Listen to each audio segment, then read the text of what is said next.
Good morning, Kitchen Witches. This is your tarot and menu inspiration for the day. I'm Chef Lisa, editor-in-chief of A Chef's Grimoire magazine. We're going to pull one card, and that's going to be it. All you need to know for the day. It is also going to menu plan all your meals. Don't you love that? I do. I just find it so wonderful. Tarot can be so wonderful for so many things, right? Just got to be inventive. So, what is the card for today? Let's see what we've got. Ready? Ha! It is the Wheel of Fortune. Okay, this is a major arcana, and people kind of, I don't know, some people love it when they get this in a spread. Other people kind of dread it. Because is the wheel in your favor or is it not in your favor? Is it going towards the top? So bringing you up and bringing itself up and lifting you with it? Or are you on the top and possibly going down?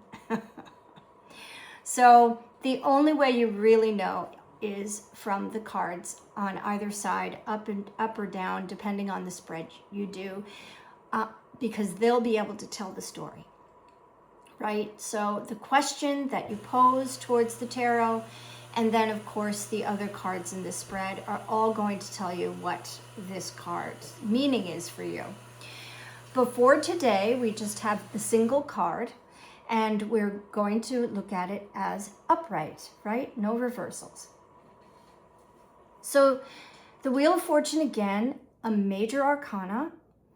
And you'll notice this is the most strongly symbolized card in the deck, my opinion.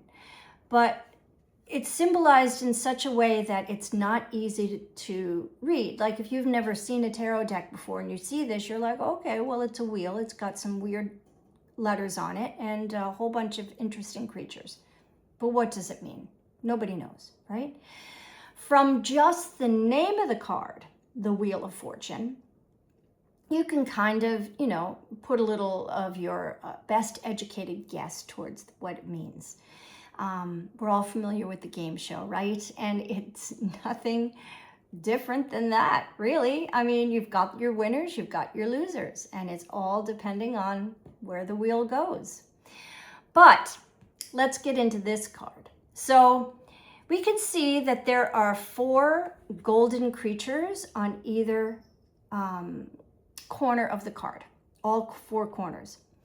And so we've got all the fixed signs of the zodiac. This is Taurus. This is Scorpio. This is Aquarius, and this is Leo. So the 4 guardians, because they're fixed, right? They're not going anywhere. They're the ones that will escort you to the top of the wheel. Who else is there? Well, we've got this interesting red creature riding the side of it. And we've got a snake. So the red creature is holding on for dear life, going upwards, it looks like. And the snake is going downwards, right?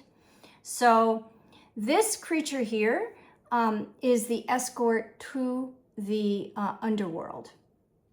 And then the snake, of course, is wisdom that is going towards the underworld, possibly to give you the answers to bring you back up.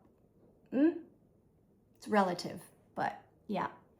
And then we've got the wording. Oh, and then we have the Sphinx on top. And Sphinxes are gatekeepers as well, right? Just like we have the escorts, the Sphinx is guarding and is sitting on top of the wheel. So they're guarding that position, right? So not everybody gets to the top. There are some that struggle their whole lives. Yeah, so it's a very interesting card. All the letters here, we've got T-O-R-A, Torah, but backwards could be taro. And we've got some other Hebrew letters that are on here. So it's got a story in just the card and the card's meaning. But for us today, what we're going to try to bring into our day-and-day awareness is, what kind of hand do we have on this wheel? Because believe it or not, you have all the power within you, which we learned from the magician. We just have to realize it again when we meet the Wheel of Fortune. We have the power to bring it up or down. So in that, our hand can be on the wheel, right? So we could ride the wheel and bring it in any direction we wish. Sometimes we choose to, be Debbie Downers.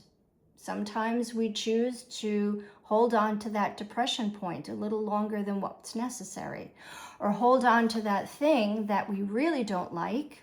I have to take this to heart. We hold on to the thing that we don't really like when we know we need to let it go, and it's bringing us down. That's the Wheel of Fortune. And maybe we're doing it for a varied amount of reasons, but whatever those reasons are, the more you hold on to it, the more downward and downward you go. And if you let go of it, there's a good chance that you have to fill the void with something else that will bring you to the top. So it's hard. It's not easy work. But that's why it's a major arcana, right? So for today, we're going to go throughout our day and say, what do I have my hand on? What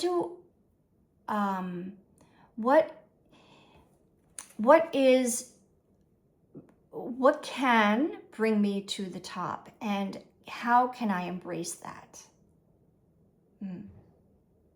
Right? It's different for everybody. So,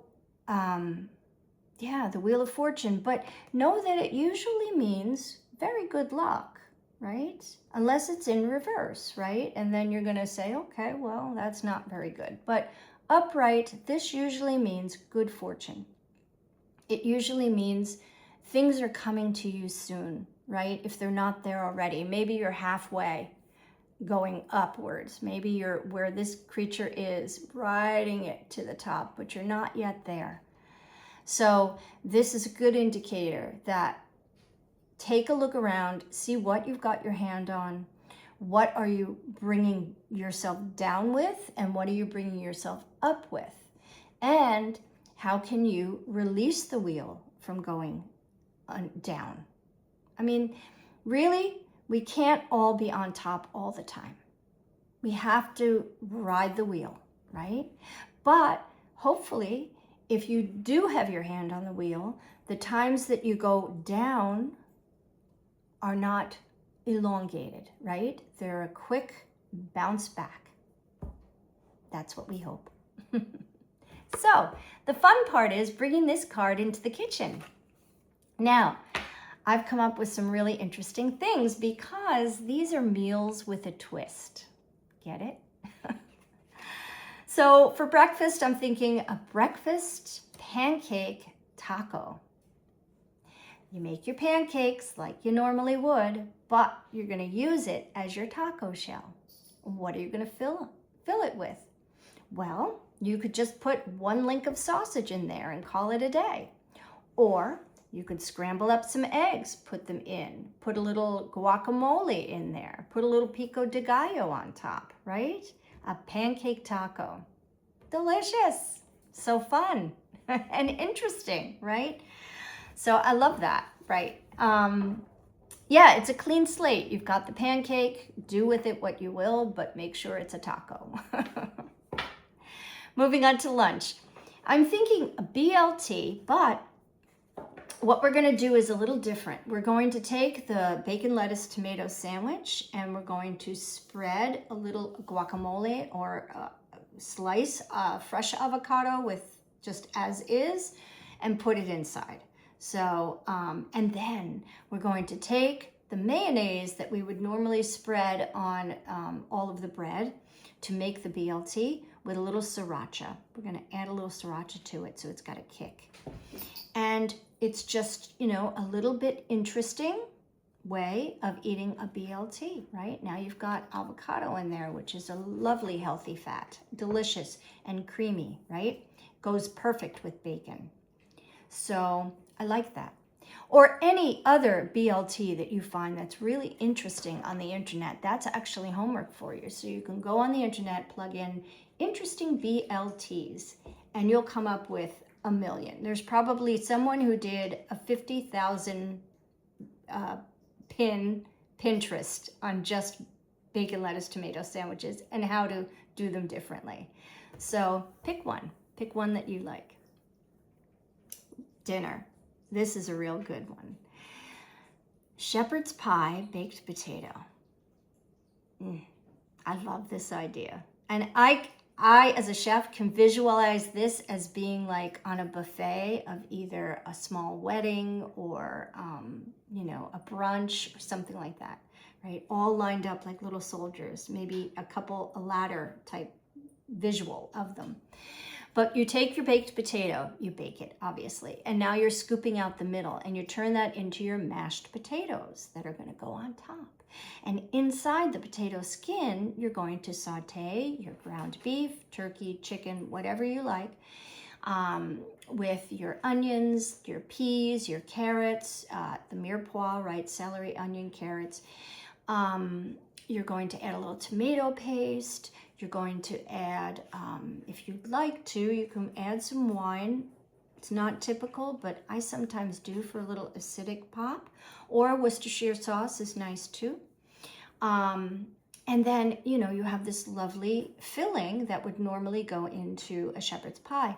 You put that into the potato, and then either with a pastry bag, so now you've put the mashed potatoes in a pastry bag with a beautiful tip, or you just spoon them on and do like those back of the spoon swirls so that they kind of come up onto themselves as little